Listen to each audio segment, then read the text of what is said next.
las 4 de la tarde y estamos. Ahí está, ahora sí, ahora creo que sí. Seguimos en Generación Rota, vamos a... ahora sí, ahí está, y no me escuchaba, bien. Ahora sí, estamos. Pasa que está una nueva persona al frente de los controles de Agofa TV, Leo Jiménez. Leo Jiménez con nosotros en los controles de Agofa TV, los saludamos y bueno, se está adaptando todavía a la movida. Más allá de que de los que vino hasta acá es uno de los que más sabe.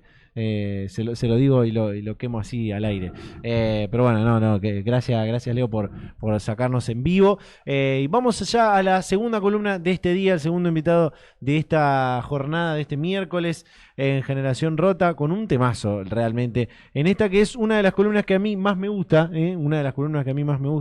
que es la de Economía Política Internacional, porque está para charlar con nosotros casi licenciado Lisandro Matamala. Matamala. Bien, ahí va, Lisandro Matamala. ¿Cómo estás, Licha? Bueno, muy bien.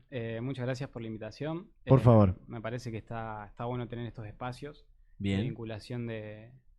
Perdón, ahí está. De vinculación de la universidad con la comunidad. Y Bien. bueno, me parece muy interesante que cada unos días traigamos algunos temas interesantes que nos gusta y que trabajamos ahí en la Facu. Bien. Guerra tecnológica del siglo XXI. Sí. Bueno, ese es el título que le pusimos. También puede ser leído como Disputa Tecnológica del siglo XXI. Bien. Que bueno, vamos a charlar un poco de lo que está pasando ahora entre las principales potencias y cómo se están disputando la dominación y la participación en lo que es la cadena de valor de los microchips. Lógicamente, para presentarlo vamos a ir de lo general a lo particular y Bien. trabajar alguna que otra cuestión técnica para poder entender un poco mejor estos temas. Así que si querés voy arrancando. Dale, vos arrancalo cuando quieras. Está buenísimo el tema y bueno, es algo muy actual también, ¿no? Lo que está pasando. Así que dale nomás. Bien, bueno, como panorama general para comprender un poco esto, hay que saber que nos estamos transitando lo que es la cuarta revolución industrial, Bien.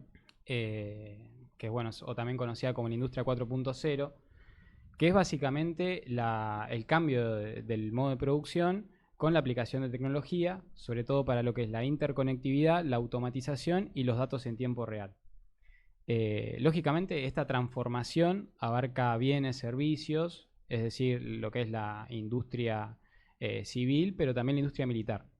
Entonces ahí hay todo también un interés de las potencias por estar a la vanguardia tecnológica de estas nuevas tecnologías. Bueno, algunos ejemplos tenemos lo que es inteligencia artificial, el Internet de las cosas, la robótica, la impresión 3D.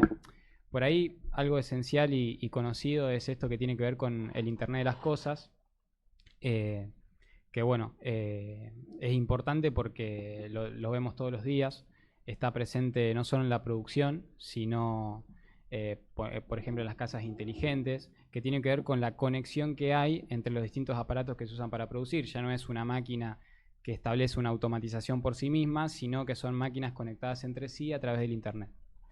Entonces, bueno, en ese marco, las economías, sobre todo las economías más avanzadas, pero todas las economías, porque en Argentina también hay muchas industrias que están utilizando este tipo de tecnología y hay planes de gobiernos y demás, se empieza a disputar, ¿no? Y los países importantes quieren estar a la vanguardia tecnológica. Y para estar a la vanguardia tecnológica hay un insumo que es esencial, que es el microchip. Y ahí es donde vamos a ir. Pero para traerlo un poco más a lo cotidiano. Por ejemplo, el celular que tenés ahí en la mano tiene microchip. Esto está lleno de microchips. La computadora, no sé en qué viniste hoy, pero si viniste en un auto. No, caminando. Caminando, bueno. No me da para todavía para el auto.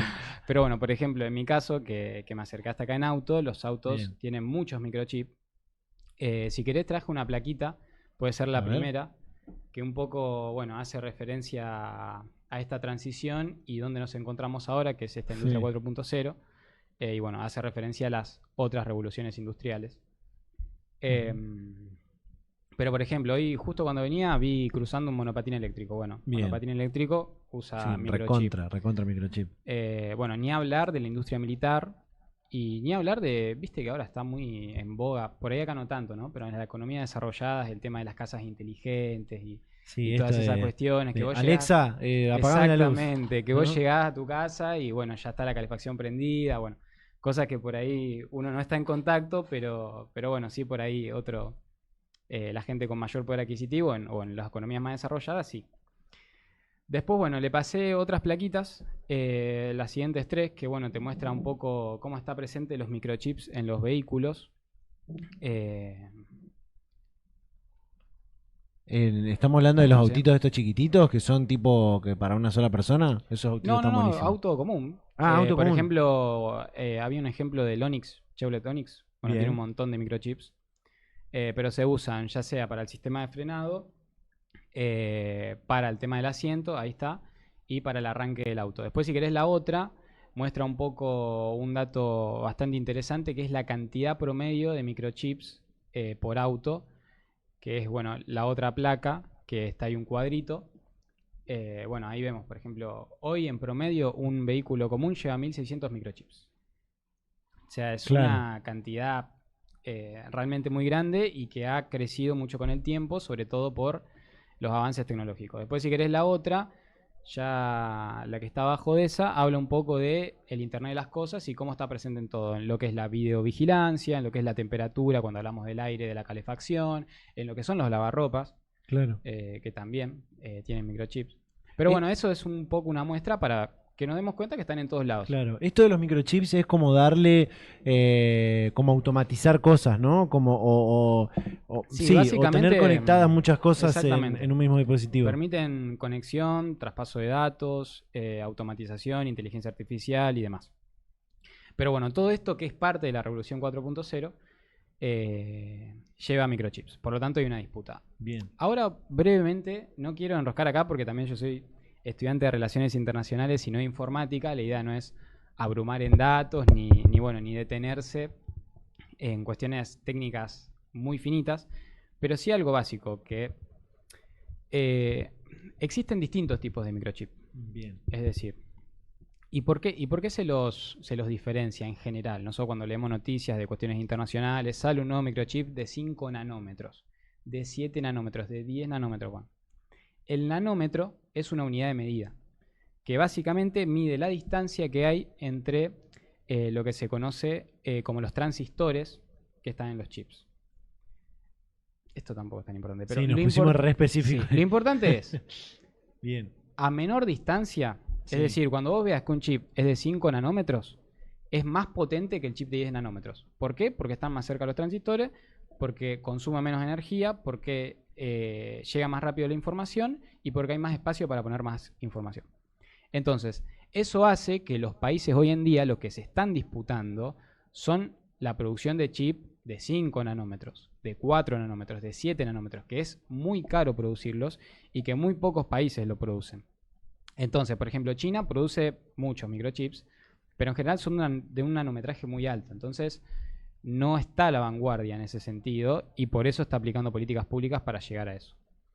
Ahora nos vamos a ir a la cuestión de quiénes son los principales productores de chips. O sea, Ahí ya dijiste uno. Ya dije uno. Bien. Bien. China es uno. Pero lo que vamos a ver es que esto por ahí es conocido, pero viste que en los 90 hay un proceso que se llama deslocalización de empresas, donde todos los capitales, en general europeos y estadounidenses, pasan lo que es la parte del ensamblaje. Por eso está el gráfico de la curva de la sonrisa, que lo trajo Bruno la otra vez. La idea es mostrarlo brevemente, no meterse mucho, pero sí que en la primera parte y en la última parte, es decir, lo que es diseño del producto y la tecnología y lo que es la comercialización del producto, tiene mayor valor agregado o hay más ganancia en esa parte. Y en la fabricación hay menos. ¿Por qué? Porque las empresas en los 90 se deslocalizan y buscan lugares donde producir barato. Para producir barato van a China, van a Tailandia, van a India, van a todos esos países. En general de Asia, India, bueno, ahora se está posicionando como un nuevo actor. Sí. Pero bien, lo relevante, o por ahí lo que quería traer es eso, es que los chips no son la excepción. Es decir, en los 90 pasó lo mismo. Y para que nos demos una idea de cómo funciona este procedimiento de la curva de la sonrisa, tenemos compañías como Qualcomm, como Nvidia, como Tesla, alguna de esas te debe sonar seguro, Apple, bueno, ni hablar, que diseñan sus propios chips, los mandan a empresas asiáticas para que lo produzcan y después lo traen y lo comercializan en sus productos. Bien. Tesla, Tesla la de Elon Musk. Bien. Entonces, bueno, esto era un status quo que en realidad hoy persiste. Y acá, digamos, lo relevante es que ¿por qué se quiere cambiar esto? ¿O por qué en algún momento dijeron, che, esto hay que cambiarlo? Y la respuesta está en la pandemia. No sé si se acuerdan algo. La pandemia Me pasó, encanta bueno, porque todo está relacionado con la pandemia. todo está vinculado a la pandemia. Y esto sin duda. Lógicamente hay otros factores, ¿no? Vamos a hablar del macro factor que fue la pandemia.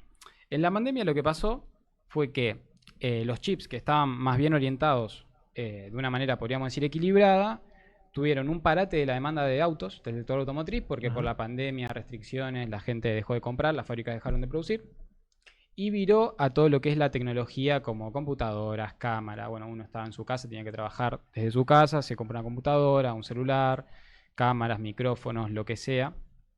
Entonces toda la industria de los chips viró para eso, que son, podríamos decir, típico uso de home office o incluso empresas que tuvieron la necesidad de modernizarse para la nueva coyuntura. El problema no está tanto ahí porque se vira, digamos, la oferta hacia otro lado, sino cuando se reactiva el movimiento de los automóviles.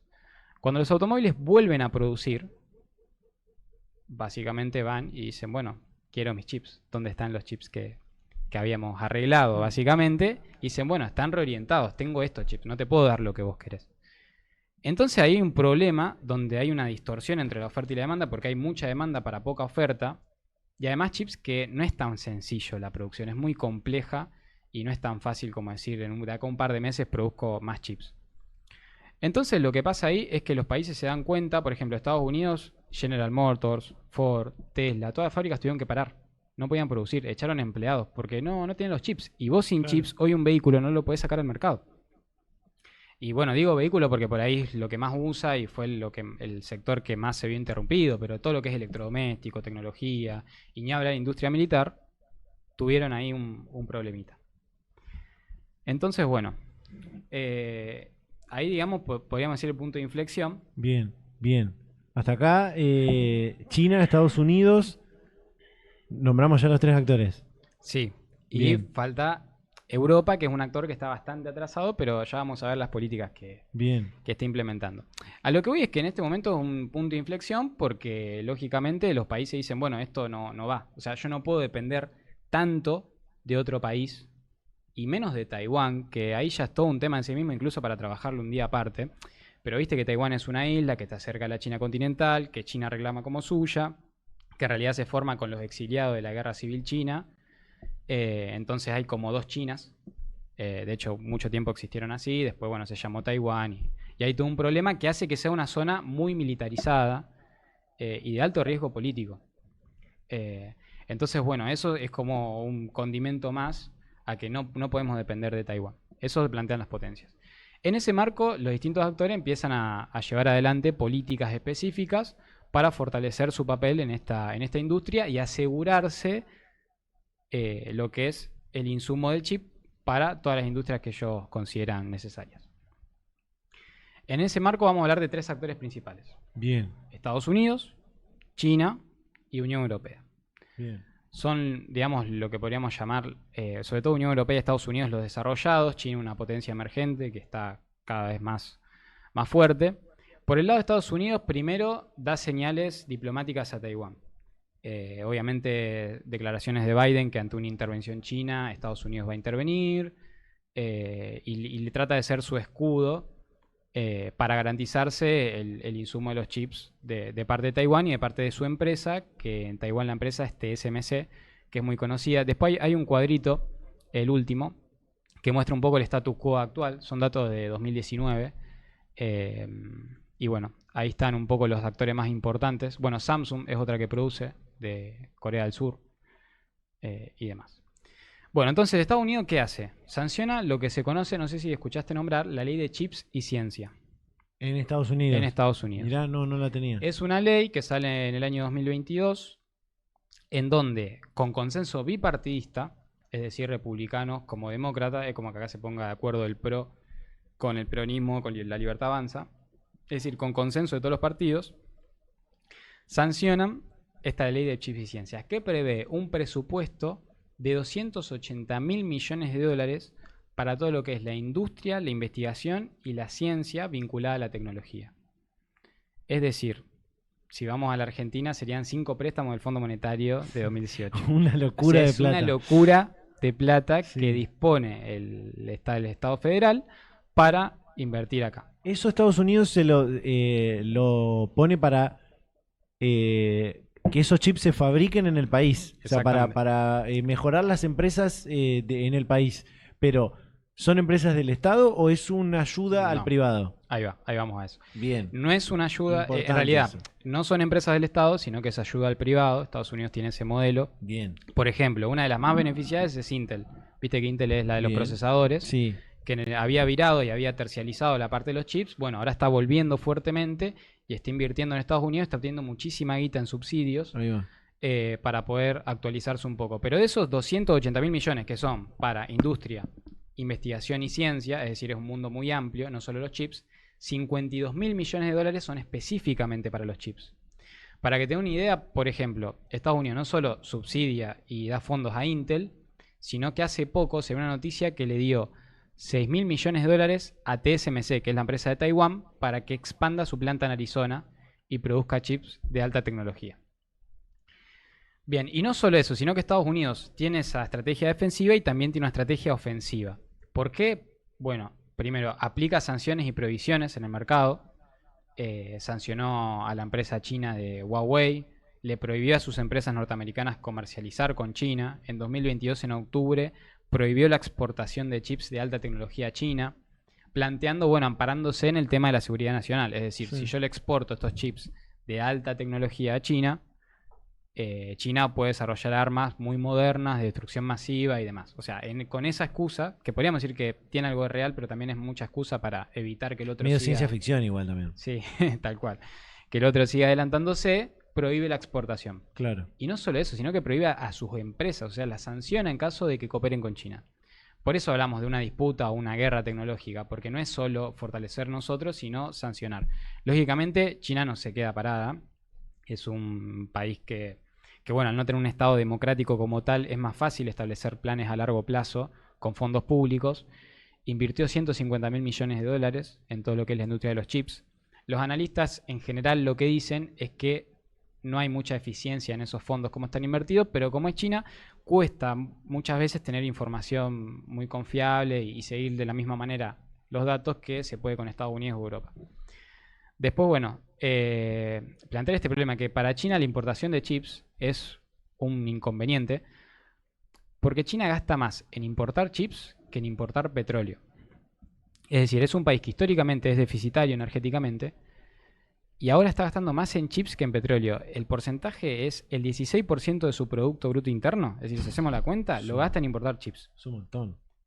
Es un montón, es una locura. Entonces, China está tratando de cambiar esto y para hacerlo, bueno, tiene muchísimas medidas. Una es el Gran Fondo, donde, bueno, ahora salió hace poco que está tratando es la tercera edición y va a recolectar aproximadamente 200.000 millones de yuanes, que pasados a dólares son algo así como 27.000 millones de dólares, para todo lo que son las inversiones en el ámbito de los microchips. Y por otro lado, y para ir cerrando el tema de los actores... Me parece igual, te hago una pregunta antes, Sí, me parece obvio. como para analizar esto quizás en otro momento, de cómo también los países buscan competir casi, parece como de jardín de infantes lo voy a plantear, pero casi como porque sí, ¿no? Bueno, porque Estados Unidos está planteando esto, vamos a competir por ahí. Cuando podés también, revisar la parte energética, me parece que está bien igual, creo que está bien lo de competirle a Estados Unidos, pero digo, también hay otras formas de ser potencia mundial sin entrar en un mercado que ya está capitalizado por otra gran potencia. No sé cómo lo ves.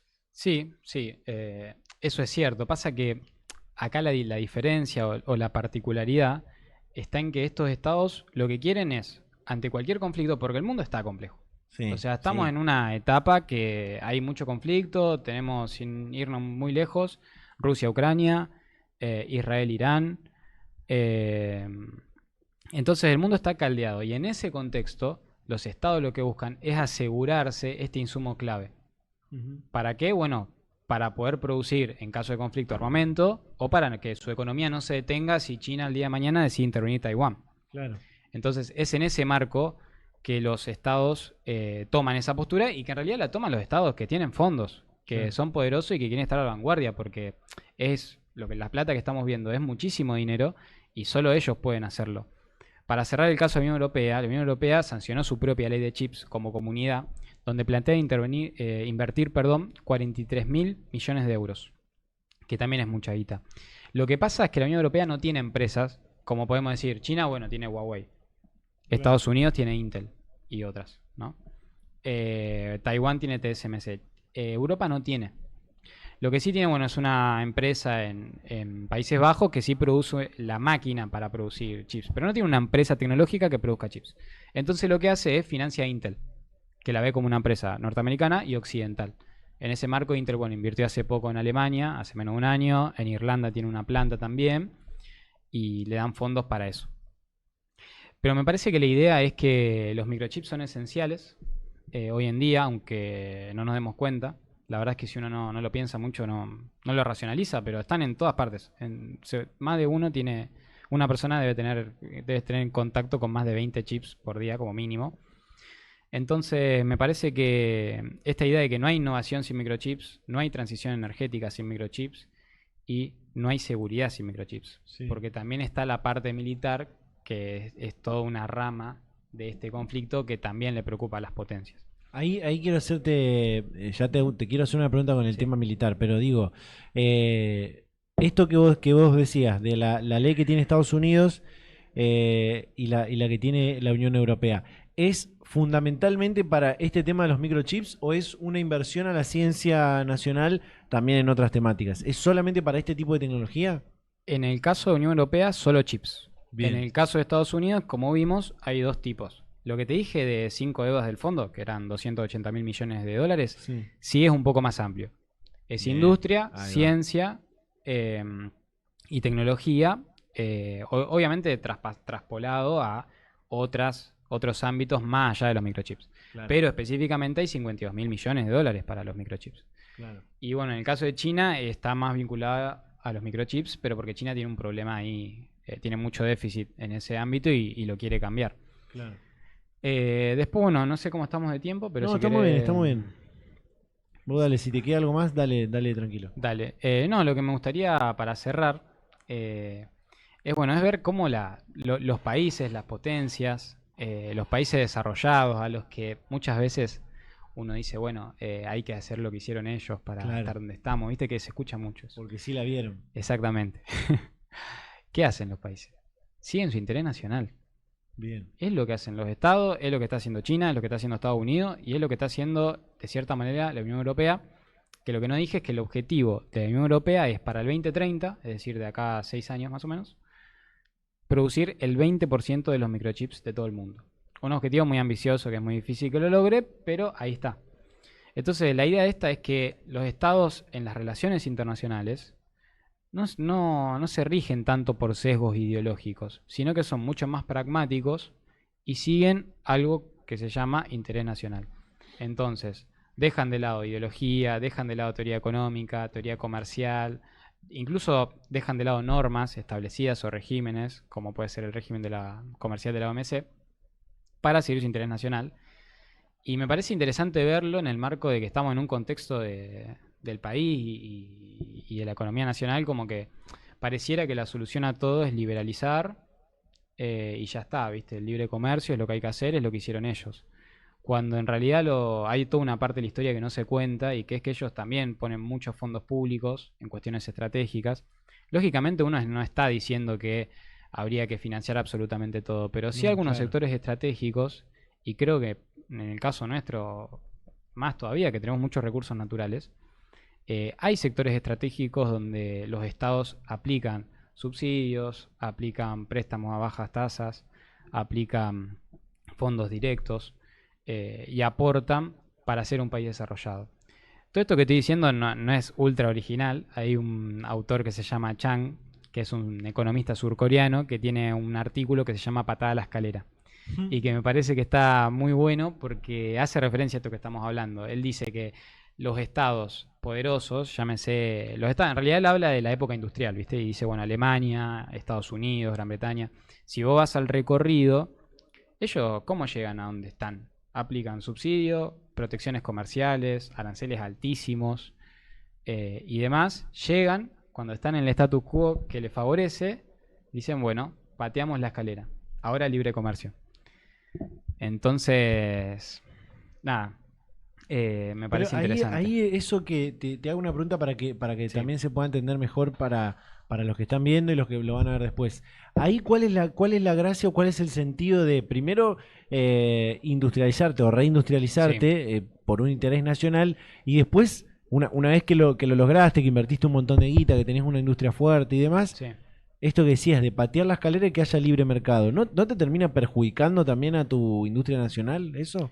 En realidad ellos no, porque la idea que tiene Chang es que ellos están a la vanguardia. Una vez que estás a la vanguardia tecnológica, Sí. ahí te pones a predicar el libre mercado, entonces los países que no llegaron se quedan donde están. Claro, ahí va. ¿Me explico? Sí. Entonces la idea es, bueno, Estados Unidos industrializa en base a aranceles muy altos. Cuando ya alcanza un nivel tecnológico similar a las grandes potencias, dice, bueno, ahora libre comercio. Y entonces va y dice, no, vos no podés tener subsidios a tu exportación de tal cosa porque no es legítimo y estás compitiendo deslealmente con mi industria. Claro. Entonces un poco la idea es esa, como llega un statu quo que lo favorece y ahora sí, no más intervención. Claro. Y nada, me parece interesante eso y ver que los estados realmente tienen un papel importante en términos siempre hablando de pragmatismo, de seguir el interés nacional y de ser un estado inteligente, que es un poco lo que nosotros siempre apuntamos y queremos llegar a tener. Te hago la última, para hacer como un resumen general de todo. Hoy la movida internacional de no solamente de las grandes potencias, pero para plantearlo en términos de las grandes potencias, la movida internacional es pensar en la industria tecnológica, ¿no? En competir desde la industria tecnológica o plantear en algún momento esto del libre mercado. Bueno, hay algunos ejemplos ahí que pusiste que podríamos entenderlo por ese lado. Sí, en realidad ahora lo que está pasando es que hay muchas disputas. Lógicamente la tecnología es un campo de batalla muy importante para las potencias, donde se está librando un interesante conflicto ahí, en este caso con el tema de los chips. También tenemos todo el tema de las baterías, de los minerales críticos y demás. Pero bueno, creo que es un campo de batalla más, donde las potencias libran el poder y bueno, no, lógicamente no es el único, pero sí es uno de los más importantes y bueno, habrá que seguirlo de cerca para ver qué pasa y qué podemos aprovechar de todo eso nosotros. Seguro. Lo dejo para la próxima ya para que lo vayan trabajando desde el grupo. Estaría bueno en algún momento hablar de la industria y la industrialización de algunos países por ahí que son potencia, que tiene que ver un poco con esto, pero pensándolo incluso para atrás, ¿no? Antes de la industria, esta cuarta revolución industrial que vos planteabas al principio. Sí, la verdad que me parece un muy buen tema, así que bueno, lo vamos a llevar allá al grupo. Lo llevan al grupo y lo charlan. Licha, gracias. Bueno, muchas gracias por el espacio. Te esperamos la próxima. Dale. Nos vamos a un cortecito rápido, ya están nuestros próximos invitados cuando pasaron algunos pocos minutos desde las 5 de la tarde hasta las 6 de la tarde les hacemos compañía en Generación Rota.